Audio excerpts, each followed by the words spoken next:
निगत शुरुआत आप ही से।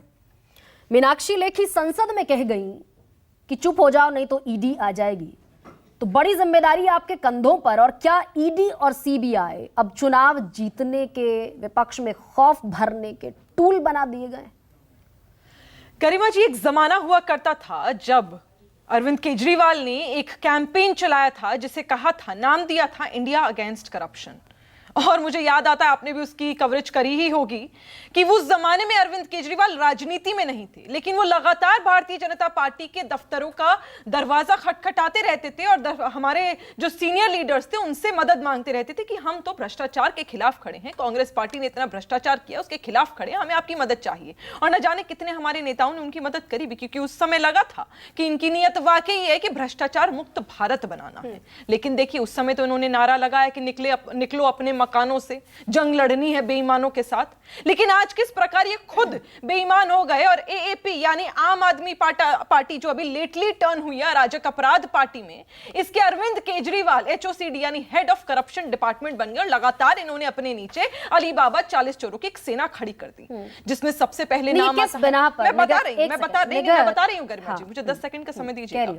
सत्येंद्र जैन जिसको मैं हवाला बाबा कहती हूं, मनीष सिसोदिया जिसको मैं नशा बाबा कहती हूं, और अब संजय सिंह जिसको मैं वसूली बाबा कहती हूं। ये मैं नहीं कह रही हूं, कोर्ट ने फाइंडिंग्स दी हैं लगातार। 2023 के कोर्ट की फाइंडिंग है। कोर्ट ने कहा है मनीष सिसोदिया के लिए, क्या कहा है कि आप एक प्रिंसिपल आर्किटेक्ट है शराब घोटाले में और पैसों का लेन देन हुआ है। कल ही की बात कर लेते, संजय बाबा, वसूली बाबा, जिनको अब गिरफ्त में ले लिया गया और कोर्ट ने इसकी जिम्मेदारी ईडी को सौंपी कि आप इन्वेस्टिगेशन करिए। और उन्होंने कहा, कल कोर्ट ने कहा कि दिनेश अरोड़ा की जो स्टेटमेंट है उसमें कोई टेंट नहीं है। ये मैं नहीं कह रही हूं, कोर्ट ने कहा है। कोर्ट ने फिर ये भी कहा, एक सेकंड निगत, नहीं बोलिए, फैब्रिकेशन नहीं, कोर्ट ने तो ये भी कहा कि वेयर इज द प्रूफ।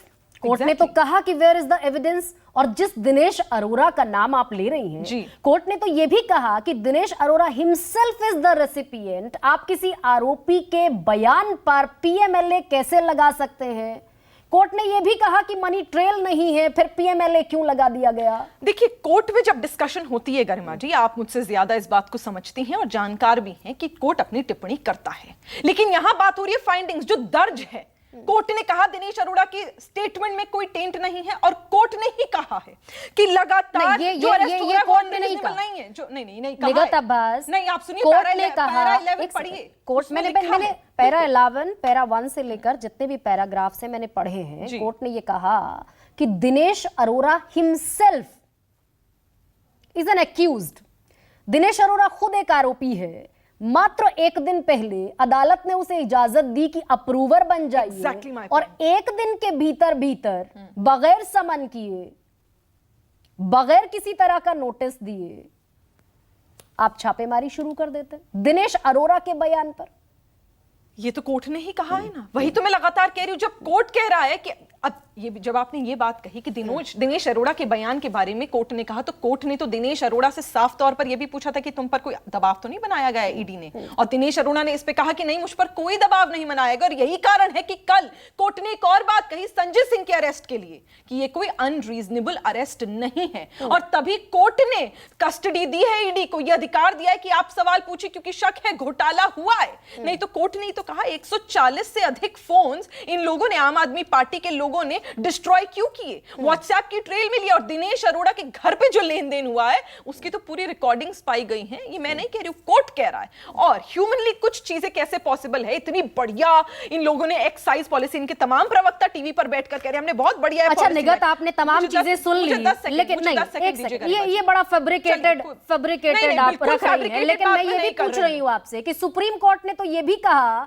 कि इस आधार पर अगर अदालत में जिरह के लिए जाएंगे तो 2 मिनट्स, 2 क्वेश्चन लगेंगे, 2 सवालों में आपका केस गिर जाएगा। पिछले 1.5 साल से गरिमा जी, इनका स्वास्थ्य मंत्री, जिसको मैं कहती हूं हवाला बाबा, वो व्यक्ति पिछले 1.5 साल से सलाखों के पीछे है, और पिछले 8 महीनों से इनका शिक्षा मंत्री, जिसे मैं कहती हूं नशा बाबा, वो व्यक्ति पिछले 8 महीनों से नहीं, ये बताइए निगत अब्बास, निगत एक बात, कोर्ट ने जाहिर सी बात है, कोर्ट के पास ये बताइए कि मनी ट्रेल 200 करोड़ रुपए, एक सेकंड निगत, एक सेकंड, दिनेश अरोड़ा ने 200 करोड़ रुपए दे दिए सर्वेश मिश्रा को, विवेक त्यागी को, 100 करोड़ रुपए विजय नायर ने दिलवा दिए, 7.5 महीने से मनीष सिसोदिया जेल में है, मनी लॉन्ड्रिंग एक्ट लगाया, आप भी जानती होंगी पीएमएलए में जमानत मिलना मुश्किल होता है, लेकिन मनी ट्रेल के बारे में भी कोर्ट ने स्पष्ट कहा है कि we know it's a difficult thing to track the money trail, लेकिन यहीं पे इन्वेस्टिगेशन एजेंसी का कॉम्पिटेंस आता है।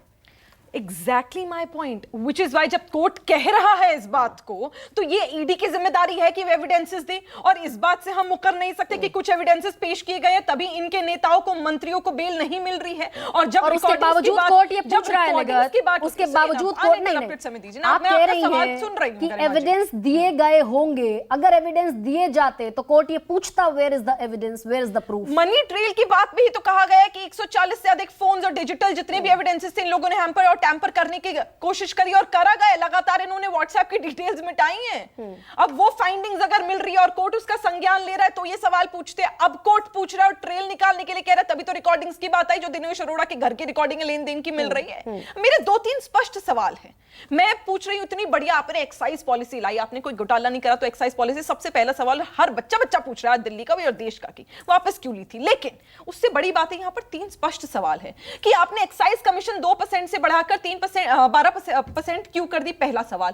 दूसरा सवाल ये कि कंपनी का कार्टेल आपने क्यों बनाया, लगातार आप रूल्स एंड रेगुलेशन का वायलेशन करते रहे, 1+1 की स्कीम चलाई जो कि प्रचार प्रसार में नहीं चला सकते आप, लिकर बॉटल्स पे, गरिमा जी आप इस बात को जानती हैं। आपने कार्टेल बनाया कंपनी का, जबकि आपको पता है मैन्युफैक्चरर, होलसेलर्स, डिस्ट्रीब्यूटर्स एक कंपनी के नहीं हो सकते। किस प्रकार आपने इंडो स्पिरिट को इस पे ब्लैकलिस्ट था और आपको 1 करोड़ रिश्वत मिलती है और अगले दिन से वो ब्लैकलिस्ट हट जाती है, कार्रवाई खत्म हो जाती है और केस सॉल्व हो जाता है। और humanly how is it possible कि 2000 करोड़ का रेवेन्यू का नुकसान होता है दिल्ली सरकार को, जबकि जो बिक्री है वो ज्यादा है।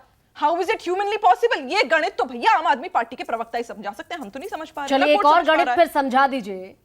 हालांकि ये निगत कोर्ट ने ही कहा कि आप सबूत पेश नहीं कर पाए, और जो सबूत आपने पेश किए वो 2 सवालों में गिर जाने वाले सबूत हैं। यशोवर्धन आजाद मेरे साथ हैं, मैं उनका भी रुख करूंगी, लेकिन फिर जो, because I am on the same page when it's all about the corruption, मैं भी आप ही के साथ खड़ी हूं, लेकिन फिर हसन मुशर्रफ, अजीत पवार, छगन भुजबल, BS येदियुरप्पा, नारायण राणे, हिमंता बिस्वा शर्मा, उन सबका भ्रष्टाचार कहां चला जाता है? एक का रिकॉर्ड है मेरे पास। निगत आप ही से सवाल। गरिमा जी मुझे आप ये बताइए कि सरकार का, केंद्र सरकार का और ईडी का काम क्या है? चार्जशीट फाइल करना, इन्वेस्टिगेशन करना, अल्टीमेटली सुनवाई कौन करता है? कोर्ट करता है। सजा कौन सुनाता है? कोर्ट सुनाता है। कोई गलत है या सही है ये कौन बताता है? ये कोर्ट बताता है। अगर आज मैं आपको यहां पर बैठकर एक चीज बोल दूं कि हाँ भाई ये गलत है और मैं एक आपको कंक्लूजन दे दूं तो आप कहेंगे मैं कोर्ट नहीं, लेकिन ईडी की ही कार्रवाई चल रही है। आप मुझे बताइए, अजीत पवार पर चल रही है कार्रवाई चल रही है। क्या गरिमा जी वो कार्रवाई बंद हो गई है? क्या वो ठंडे बस्ते में चली गई है? क्या उस पे कार्रवाई करना, इन्वेस्टिगेशन करना बंद हो गया? 2019 में अजीत पवार देवेंद्र फडणवीस के साथ फैसला सुना दिया है। एक सेकंड निगत, नहीं, कोर्ट तक तो मामला तब पहुंचेगा जब इन्वेस्टिगेशन एजेंसी अपने ट्रायल को, अपने इन्वेस्टिगेशन को आगे बढ़ाएगी। कोर्ट तक मामला पहुंचेगा नहीं तो क्या कोर्ट फैसला सुनाएगा? लेकिन सवाल यह भी है कि जो अजीत पवार जिनको आप चक्की पीसिंग गैंग कहते थे, वही अजीत पवार 2019 में शपथ ग्रहण करते हैं 23 तारीख को, और 25 तारीख को ACB, Maharashtra anti corruption bureau, उनके खिलाफ 9 केसेस को क्लोज कर देता है, बंद कर देता है।